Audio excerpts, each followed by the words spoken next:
How to log in to your Foxy Bingo account. Welcome back everyone to this new video of What to Step. In this video I'm going to show you the website of Foxy Bingo and the way that you can log into your account. So if this video sounds helpful to you, then make sure you watch it until the end. Search for foxybingo.com on the search bar of your web browser and it's going to take you to its website.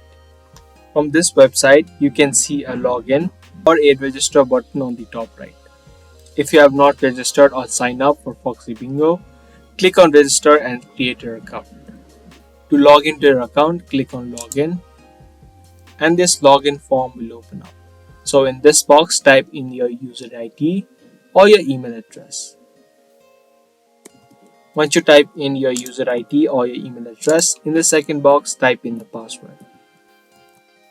If you want to stay signed in the next time you visit this website, you can check this box. This way you do not need to type in your details each time to log into your account. And lastly, if you don't remember the password of your account, click on the forgot password link and then from there you can follow a couple of steps to reset and create a new password.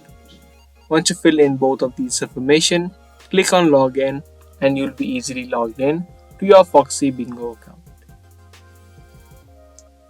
So that's all it takes in logging in to your account of Foxy Bingo. I hope this video tutorial was helpful. If it was, be sure to subscribe, share and also give this video a thumbs up. That's pretty much it for today's video. Thanks for watching.